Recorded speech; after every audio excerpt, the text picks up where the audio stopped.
Hi there, here we are meeting again with the second part of this video series, Your Own Dynamic Calendar. Those who missed to watch the first part can click the link above and start from the beginning. In this part, we'll mark holidays into our calendar. Hello everyone, welcome to the Eternal Quest. Okay, we have our calendar already set. Now we need to mark the holidays as well. In this calendar, I'll mark government holidays, office holidays, because both can be different. And I'll also mark Saturdays and Sundays as weekends. In some offices, only Saturday is holiday or off day, and in some offices, Saturday and Sunday both are off days. I'll mark them accordingly. So there'll be four types of conditional formatting to be applied in this calendar. Please note, for every year to get the holiday list, we need to take reference from the government holiday list and office holiday list and update these holiday lists accordingly. I already have the government and office holiday list for the year 2022. I'll paste it to this calendar. Before that, let me add the headings. So this column heading will be government holidays, office holidays, description, and just below to these, date, and again date, and next one can be left as it is. I'll change the format also. We'll change the cell color like this, and fonts will be bold, and the font size will be 14. And for these also,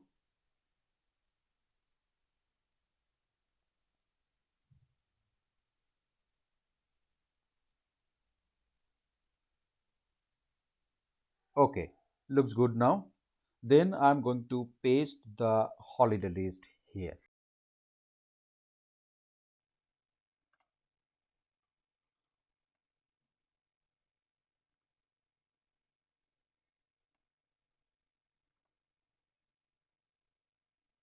Now we have our holiday list, but as you can see, we have to change the date format again. So select all the date cells and right click format cells and custom, and this time we'll go for dd/mm/yyyy, but we have this thing here. Let's see. Okay, we can replace the hyphen with slash, here also slash, and yyyy. Again, some minor format changes will help.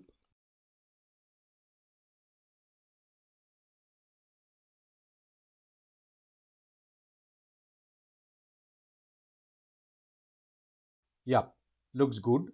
Now we have to name the cells accordingly. This whole range of cells, I'm going to name it as G holidays. Enter. And this whole range name will be O holidays. Enter.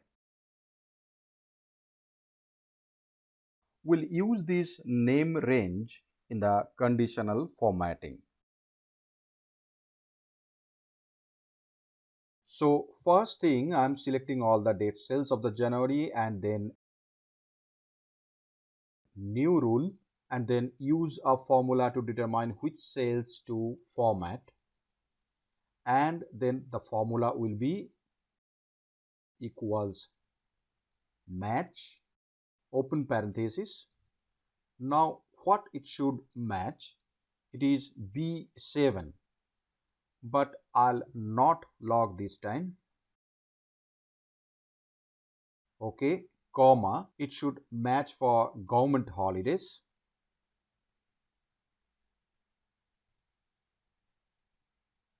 G holidays, right? That's the name we had set for this range. Then comma, it should be exact match, that means 0 and close parenthesis. Now we have to define the format of this match. The format is, it should fill the cell color with let's say this,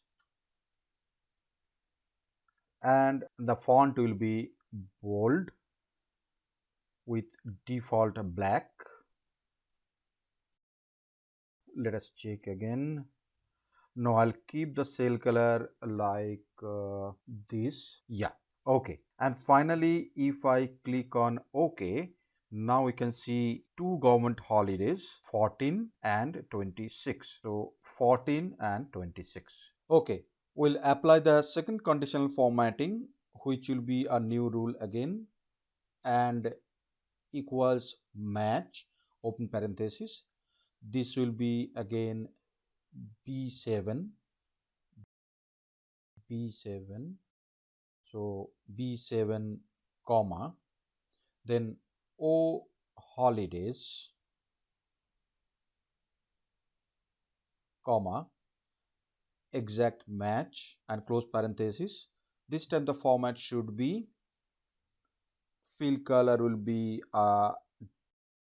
darker, let's say, and the fonts will be bold italic with white color. Okay, and okay. And now we can see, as per the new rule, the style changed for these 2 days, which are also office holidays. The next rule will be for weekdays. So the formula will be equals weekday, start parenthesis, and cell B7, comma, and the weekday return number, which is 2 in our case. That means Monday is day 1, Tuesday is day 2, etc. So 2, close parenthesis, and it will be equal to 6. Why 6?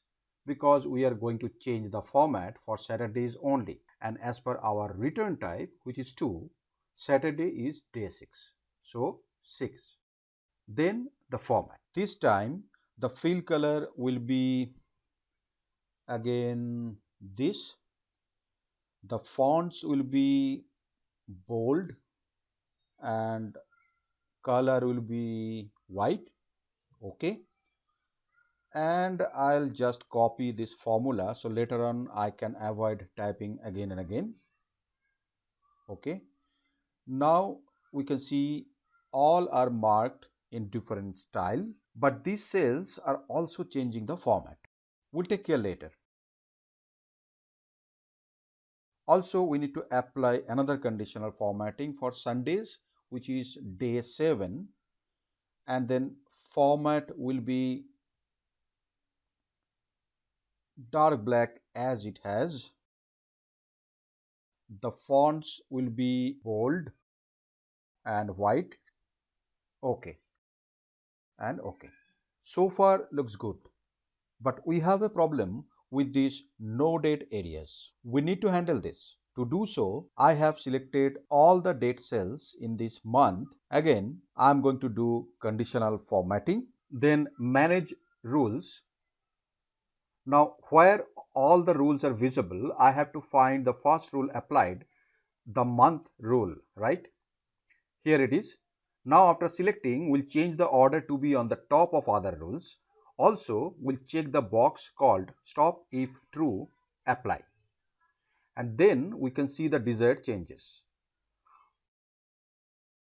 So this is how it works. For me, the priority of these rules are government holidays have least priority, then office holidays, then Saturdays, then Sundays, and top of everything, we have these rules. Now we have to check what all holiday categories look like. Just to let you know, I have done some minor color changes in conditional formatting to efficiently segregate all the holidays. So to understand the difference between office holidays and the government holidays for a moment, if I just remove this value, we'll get the difference. Yeah. This is the format we have set for government holidays only. This is for office holidays, and it may merge with government holidays also. And these are Saturdays and these are Sundays. So that is how it should work. And Control Z, let's undo the changes. Now I have to apply the conditional formatting for all the months, and it will be a tedious but one-time job. Once you have done, later on you don't have to do this. You have to just overwrite our holidays and the descriptions accordingly and change the year. Then you are done, and each year your new calendar will be ready. Let me complete it and come back again. I'm done with all the months and already applied the conditional formatting for the December month also. I'm clicking on OK, and now we can see the calendar is ready.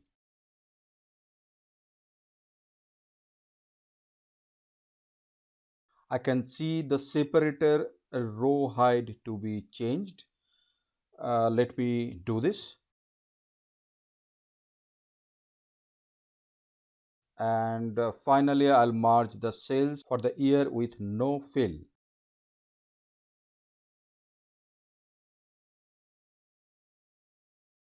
Also, I'm applying a thick outside border. For the month name also, I'll apply the thick border.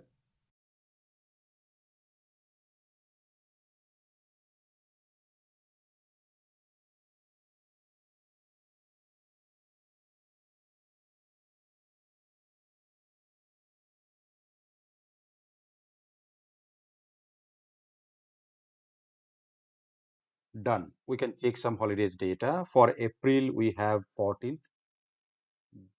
This one, which is 14th government holiday.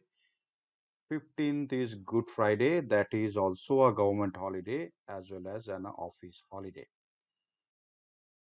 16th is Saturday and 17th is Sunday. So we have properly marked the holidays. Additionally, we can add some hyphens to mark the blanks.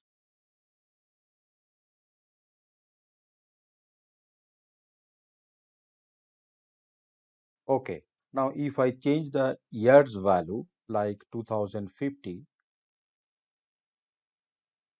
like I have already said, holidays will not be there because we have to update the holiday list every year. Let's say now if I update one holiday, for example,